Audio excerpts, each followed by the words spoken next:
দর্শক স্বাগত জানাচ্ছি একাত্তরের মুখোমুখি অনুষ্ঠানে। আজ আমাদের একাত্তরের স্টুডিওতে উপস্থিত আছেন প্রধান উপদেষ্টার ডেপুটি প্রেস সেক্রেটারি, আমরা বলতে পারি যে বাংলা যেটিকে উপপ্রেস সচিব বলেন, জনাব আবুল কালাম আজাদ। তিনি একই সাথে সাংবাদিকতার মূলত মানুষ, এখন প্রধান উপদেষ্টার উপপ্রেস সচিব হিসেবে কাজ করছেন এবং আমাদের এই একাত্তরের মুখোমুখি অনুষ্ঠানে আমাদের সাথে খানিকক্ষণ পরেই যুক্ত হবেন জাতীয় নাগরিক কমিটির অন্যতম নেতা এবং আমরা বলতে পারি জাতীয় নাগরিক কমিটির সহ মুখপাত্র মিরাজ মিয়া, যারা মূলত একটি রাজনৈতিক দল গঠনের জন্য তারা জাতীয় নাগরিক কমিটি করেছেন। একই রকমভাবে আমরা বলতে পারি যে আমাদের সাথে অনলাইনে যুক্ত থাকবেন বিএনপি চেয়ারপারসনের উপদেষ্টা হাবিবুর রহমান হাবিব। আমাদের সাথে এরই মধ্যে যুক্ত হয়েছেন জাতীয় নাগরিক কমিটির সহ মুখপাত্র মিরাজ মিয়া। আমরা শুরুতেই আলোচনায় মিরাজ মিয়ার সাথেই যুক্ত হব। কিন্তু মিরাজ মিয়ার সাথে যুক্ত হবার আগে আমাদের কাছে কিছু প্রশ্ন আমরা আবুল কালাম আজাদ মজুমদার আপনার কাছেই আসতে চাই। যে সরকারের 5 মাস পূর্ণ হতে চলল, এই 5 মাসে অন্তর্বর্তী সরকারের যে প্রধান দুটি ম্যান্ডেট, সেটি হচ্ছে যে সংস্কার এবং নির্বাচন। সংস্কার কমিশনগুলো এরই মধ্যে তাদের প্রতিবেদন চূড়ান্ত করেছে। এ মাসের 15 তারিখ থেকে আগামী 30 তারিখের মধ্যেই সমস্ত রিপোর্ট প্রকাশ, অর্থাৎ তারা প্রধান উপদেষ্টার কাছে পৌঁছে দেবেন।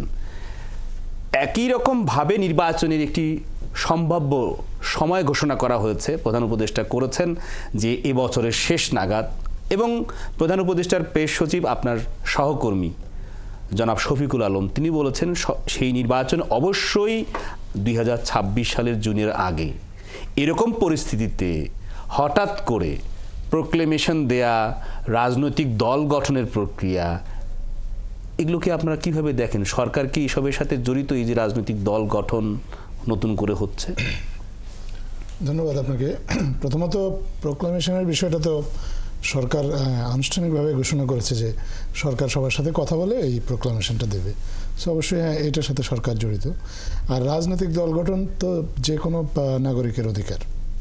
তারা যদি মনে করে যে তারা রাজনৈতিকভাবে সংঘবদ্ধ হবে এবং রাজনৈতিকভাবে সংঘবদ্ধ হয়ে যে রাজনৈতিক দল গঠন করার যে আইনি কিছু কাঠামো আছে বা আইনি কিছু প্রক্রিয়া আছে, এই প্রক্রিয়াগুলো মেনে যদি তারা এগুলো ফুলফিল করে, ক্রাইটেরিয়াগুলো যদি ফুলফিল করে এবং আইনি প্রক্রিয়াগুলো যদি তারা যথাযথভাবে মানতে পারে, তাহলে যে কোনো নাগরিকই আসলে রাজনৈতিক দল গঠন করতে পারে। মানে সাংবিধানিকভাবে যে কোনো ব্যক্তি বা কয়েকজন ব্যক্তি মিলে সভা অথবা তাদের সংগঠন করা, রাজনৈতিক দল করার স্বাধীনতা অন্ততপক্ষে 5 আগস্টের পর তৈরি হয়েছে। আমার প্রশ্ন হচ্ছে যে প্রোক্লেমেশনের কথা আপনি বলছিলেন, প্রোক্লেমেশন তো সরকার, অন্তর্বর্তী সরকার 5 আগস্টের পরে 3 দিন পরে 8 আগস্ট দায়িত্ব নিয়েছে। সেই 8 আগস্টের পরে তো তারা পরপর দিতে পারতো, তাহলে এই 5 মাস সময় কেন নিলেন? এবং সেই সময়ের মধ্যে যখন জাতীয় নাগরিক কমিটি বা বৈষম্য বিরোধী ছাত্র আন্দোলনের নেতারা যখন যারা ঘোষণা দেওয়ার জন্য দিনক্ষণ ঠিক করলেন, তারপর আপনারা সরকারের পক্ষ থেকে বলছেন যে না, আমরাই, অর্থাৎ সরকারই ঘোষণা দেবেন, কারণ কি? ধন্যবাদ আপনাকে। আসলে বর্তমান সরকার কাজ করছে রাজনৈতিক দলগুলোর সমর্থন নিয়ে। রাজনৈতিক দলগুলো পাশাপাশি যে ছাত্ররা আছে, বৈষম্য বিরোধী ছাত্র আন্দোলন, এই ছাত্ররা, এরা আমাদের এই যে জুলাই গণ অভ্যুত্থানে তারা সামনের সারিতে ছিল এবং নেতৃত্ব দিয়েছে তাদের ছাত্ররা। তো তারা সবাই মিলে আসলে সবার সাথে সম্মিলিতভাবে আলোচনা করেই কিন্তু সরকার কাজ করছে। এই সরকারের চরিত্রটা রাজনৈতিক, কিন্তু সরকারটাও রাজনৈতিক, কারণ সরকার অরাজনৈতিক ব্যক্তিদের দিয়ে সরকারটা গঠিত হয়েছে। কিন্তু সরকারের যে এজেন্ডাগুলো আছে, যে সরকার যে বিষয়গুলো, আপনি যে ম্যান্ডেটের কথা একটু আগে বললেন, যে এই ম্যান্ডেটগুলো কিন্তু ভেরি মাচ পলিটিক্যাল। এই পলিটিক্যাল কিছু রিফর্ম বা পলিটিক্যাল প্রসেসের কিছু রিফর্মের জন্যই কিন্তু সরকার কাজ করছে। এখন সরকার তো নিজে কোনো পলিটিক্যাল সিদ্ধান্ত জনগণের উপর বা কোনো রাজনৈতিক দলের উপর চাপিয়ে দেবে না। যেই পলিটিক্যাল ডিসিশনই হোক বা যেই পলিটিক্যাল ডেভেলপমেন্টই হোক, সেইটা হবে সম্মিলিতভাবে সবার সাথে ঐক্যমতের ভিত্তিতে। এটা হচ্ছে সরকারের প্রথম দিক থেকেই কথা।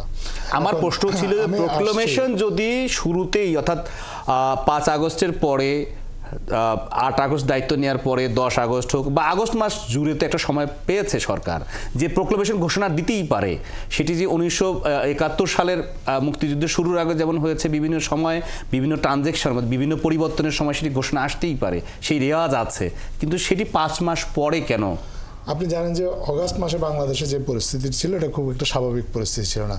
একটা স্বৈরাচারী শাসক বাংলাদেশের মানুষের উপর জগদ্দল পাথরের মতো চেপে বসেছিল, এবং আগস্টে যে আন্দোলনটা শুরু হয়েছিল এই আন্দোলনের গন্তব্যও কিন্তু আসলে শুরু থেকে কারো জানা ছিল না। আন্দোলনটা ছিল মানুষের দাবি দেওয়া, মানুষ এই দাবি দেওয়াটা অনেকদিন ধরেই করে আসছে, আগস্টে এসে এটা চূড়ান্ত পরিণতি পেয়েছে। কিন্তু এত বড় 15 বছরের একটা দুঃশাসন যখন অবসান হয়েছে, আপনি দেখেছেন দেশে 3 দিন কোনো সরকারই ছিল না। একটা এরকম একটা মানে এরকম একটা সময়, আধুনিক সময়ে একটা সভ্য দেশ 3 দিন সরকার ছাড়া থাকতে পারে এটা ভাবা যায় না, কিন্তু বাংলাদেশের ক্ষেত্রে সেটা হয়েছে। তার এটা বড় কারণ হচ্ছে যে সামগ্রিকভাবে পরিস্থিতিটা এমন ছিল, আসলে মানে কোনো মানুষই আসলে বুঝতে পারছিল না যে হাউ টু রিয়্যাক্ট ওই সময়ে। এবং আপনি 3 দিন সরকার ছিল না, দেশে 7 দিন কোনো পুলিশ প্রশাসন ছিল না। আমাদের দেশের মানুষের মধ্যে এক ধরনের একটা রেজাইলেন্স আছে, রেজাইলেন্সের কারণে এবং মানুষের মধ্যে যে এক ধরনের সহনশীলতা বা একটা মানুষের যে পারস্পরিক যে ভ্রাতৃত্ববোধ আছে তার একটা বড় উদাহরণ কিন্তু ওই সময় তৈরি হয়েছে। এত বড় একটা দুঃশাসনের অবসান হওয়ার পরেও যে এইরকম নৈরাজ্যের কথা আগে থেকে আশঙ্কা করা হচ্ছিল বা বিভিন্ন সময় যে ভয়টা দেখানো হচ্ছিল সেটা হয়নি। না, আওয়ামী লীগের নেতারাই বলছিল যে লক্ষাধিক মানুষ খুনের শিকার হবে। আমি সেটাই বলছি। তো এইরকম একটা আসবো আপনার কাছে আলোচনায়। আমরা যে আলোচনায় ছিলাম যে প্রোক্লেমেশন, নতুন রাজনৈতিক দল গঠন, যেহেতু আমাদের সাথে জাতীয় নাগরিক কমিটির সহ মুখপাত্র মিরাজ মিয়া তিনি আন্দোলনে ছিলেন, তারা রাজনৈতিক দল গঠনের প্রক্রিয়া করছেন। মিরাজ মিয়া, আপনাকে স্বাগত ৭১-এর মুখোমুখি অনুষ্ঠানে। আপনি জানেন যে বাংলাদেশে এখন পর্যন্ত 53টি রাজনৈতিক দল, নিবন্ধিত রাজনৈতিক দল আছে, তাদের প্রতীক আছে। অনেক বড় রাজনৈতিক দল আছে, বিশেষ করে বিএনপির কথা আপনি বলতে পারেন যে তারা অনেকবার সরকার পরিচালনার দায়িত্বে ছিল, অনেক পুরনো রাজনৈতিক দল। তাদের সারা বাংলাদেশে সাংগঠনিক ভিত্তি আছে, অসংখ্য কর্মী আছে। তারা 15.5 বছর ধরে আন্দোলন করে গুমের শিকার হয়েছেন এবং আপনাদের এই আন্দোলনে তারা সমর্থন দিয়েছেন, তাদের নেতাকর্মী আহত নিহত হয়েছে। আপনারা এই জাতীয় নাগরিক কমিটি এবং বৈষম্য বিরোধী ছাত্র আন্দোলন মিলে আপনারা যে রাজনৈতিক দল তৈরির, অর্থাৎ আগামী মাসে যেটি ঘোষণা আসবে বলে আমরা জানতে পেরেছি, সেই রাজনৈতিক দল আসলে কি বাংলাদেশের রাজনীতিতে কোনো ভূমিকা, প্রভাব বা মানুষকে সম্পৃক্ত করা, বিশেষ করে করতে পারবে, এরকম কোনো প্রভাব তৈরি করতে পারে? প্রথমত হচ্ছে আপনাকে অসংখ্য ধন্যবাদ। আমরা জানি যে আমাদের গত 53 বছরের ইতিহাসে এই বাংলাদেশ নামক রাষ্ট্রটি, এটি আমরা আসলে বাংলাদেশের যে আপামর জনগণ রয়েছে তাদের হাতে তুলে দিতে পারিনি। যে দলই ক্ষমতায় এসেছে তারা ক্ষমতার চর্চা করেছে, ক্ষমতাকে কুক্ষিগত করেছে, এবং বাংলাদেশে আমরা দেখেছি বিগত 15 বছর ধরে কীরকম একটা ফেসিবাদী রাষ্ট্র ব্যবস্থা কায়েম করেছে। এরকম একটি প্রেক্ষাপটে সকল রাজনৈতিক দলগুলো এবং পুরাতন রাজনৈতিক বন্দোবস্ত যখন ব্যর্থ হয়, তখনই কিন্তু আমাদের এই জুলাইয়ের গণ অভ্যুত্থানটি সংগঠিত হয়। আমরা বিশ্বাস করি জুলাইয়ের গণ অভ্যুত্থানের মাধ্যমে একটি জেনারেশনাল একটি শিফট ঘটেছে, যেখানে আসলে আমাদের যে বিদ্যমান বা এক্সিস্টিং যে ট্র্যাডিশনাল যে রাজনৈতিক দলগুলো রয়েছে, সেই দলগুলো আসলে জন আকাঙ্ক্ষা, বিশেষ করে আসলে যে তরুণরা আসলে কিভাবে, তরুণরা রাষ্ট্র নিয়ে তারা কেমন শিক্ষা ব্যবস্থা চায়, তারা কেমন রাষ্ট্র ব্যবস্থা দেখতে চায়, এই তরুণদের যে চাওয়া পাওয়া, তরুণদের যে আকাঙ্ক্ষা, বিশেষ করে নাগরিক সমাজের, আমরা যেটা মনে করছি যে বিদ্যমান রাজনৈতিক দলগুলো সেই জন আকাঙ্ক্ষার আসলে প্রতিফলন তারা ঘটাতে পারছে না, এবং যে জেনারেশনাল যে শিফট ঘটছে সেই জায়গা থেকে জনমানুষের থেকে, নাগরিকদের থেকে একটি চাওয়া যে যাতে ছাত্র নাগরিকদের নেতৃত্বে যাতে একটি নতুন দল আসে, যেই দল হবে তাদের, যেই দলের মাধ্যমে এই দেশের আপামর জনগণের যে চাওয়া, যে তাদের যে প্রত্যাশা, সেটি যাতে প্রতিফলন ঘটে। আসবো আপনার কাছে আলোচনা। আপনি জানেন যে আমাদের এই আলোচনায় শুরু থেকেই অনলাইনে যুক্ত আছেন বিএনপি চেয়ারপারসনের উপদেষ্টা এবং দীর্ঘদিন ধরে ছাত্র রাজনীতি থেকে শুরু করে কেন্দ্রীয় রাজনীতি যিনি দেখছেন, তিনি আমাদের সাথে যুক্ত আছেন। জনাব হাবিবুর রহমান হাবিব, আপনাকে ৭১-এর মুখোমুখি অনুষ্ঠানে স্বাগত জানাচ্ছি। আপনি সুদূর নাটোর থেকে, পাবনা থেকে আমাদের সাথে যুক্ত হয়েছেন অনলাইনে।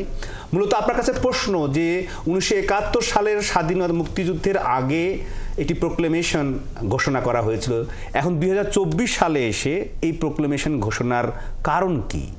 আর নতুন রাজনৈতিক দল যেটি জাতীয় নাগরিক কমিটি এবং বৈষম্য বিরোধী ছাত্র আন্দোলন মিলে তারা তৈরি করছেন, আপনি বিএনপি চেয়ারপারসনের উপদেষ্টা, কেন্দ্রীয় নেতা, সংসদ সদস্য হিসেবে নির্বাচন করেছেন, কি মনে করেন যে তারা এই প্রোক্লেমেশনের কারণ কি, এমনকি দরকার কি, এমনকি রাজনৈতিক দল হিসেবে কি করতে পারবে, কোনো প্রভাব রাখতে পারবে?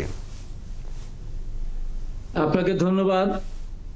৭১ টেলিভিশনের সম্মানিত দর্শক শ্রোতা, বিভিন্ন দেশ থেকে যারা দেখছেন তাদেরকে সশ্রদ্ধ সালাম, বিজ্ঞ সহ আলোচক বৃন্দকে শুভেচ্ছা। আসলে আজ 2-3 দিন ধরে এই যে নতুন রাজনৈতিক দল, নাগরিক কমিটি থেকে শুরু করে শহীদ মিনারের সমাবেশ, আপনার সহযোদ্ধানের সমাবেশ, সবকিছু নিয়ে মানুষের কাছে কিন্তু অনেক প্রশ্ন মানুষের।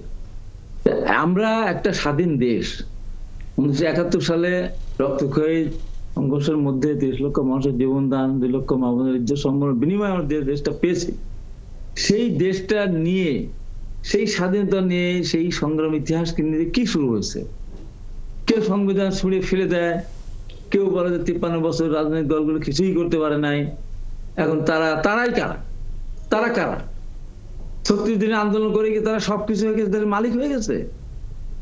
বডি ল্যাঙ্গুয়েজ, কথাবার্তা সবকিছু শুনলে মনে হয় যে অন্য কোনো জগতে আমরা এতদিন ছিলাম। এই 36 দিনের আন্দোলনের পরে আমরা এই দেশের মানুষ হয়েছি, এই দেশে বেড়ে এসেছে। রাজনৈতিক দল করবে, কোনো সমস্যা নেই, কিন্তু সরকারের থেকে, সরকারের আনুকূল্য নিয়ে, সরকারের প্রোটোকল নিয়ে রাজনৈতিক দল করলে এটা জনগণ অবশ্যই সেটা সহজভাবে গ্রহণ করবেন না। হাবিবুর রহমান হাবিব, আপনার কাছে আসবো আলোচনায়, আপনি একটু যুক্ত থাকবেন। আপনি যে প্রশ্নটি করেছেন যে সরকারের আনুকূল্য নিয়ে, সরকারের পৃষ্ঠপোষকতায় জাতীয় নাগরিক কমিটি বা বৈষম্য বিরোধী ছাত্র আন্দোলনের ব্যানারে যে রাজনৈতিক দলের আত্মপ্রকাশ হতে যাচ্ছে আগামী মাসে, এটি কি আসলে সত্য? প্রথমত হচ্ছে এটি আমি খুবই কনফিডেন্টলি বলতে চাই যে আসলে এটি সরকারের আনুকূল্যে কোনোভাবেই আপনি কোনো প্রমাণও দেখাতে পারবেন না। আমরা সরকার থেকে কোনো ধরনের সাহায্য সহযোগিতা নিচ্ছি না। রাজনৈতিক দল করা, যেটি হচ্ছে বলা হচ্ছে যে রাজনৈতিক দল করা এটি সকলের অধিকার। আমরা আসলে সাংবিধানিক অধিকার, আমাদের এটি একটি রাজনৈতিক অধিকার। আমরা আসলে যেটা হচ্ছে এই গণ অভ্যুত্থানের মাধ্যমে আমাদের সাথে যারা একসাথে আন্দোলন করেছেন, সেই আমাদের সাথীরা, আমাদের বন্ধুরা, তারা এই গণ অভ্যুত্থানের অংশ হিসেবে তারা সরকারে গিয়েছে। এটা সরকারে গিয়েছে তারা জাতীয় নাগরিক কমিটি কিংবা বৈষম্য বিরোধী ছাত্র যেই ব্যানারটা রয়েছে সেই ব্যানারের তারা প্রতিনিধি হয়ে নয়।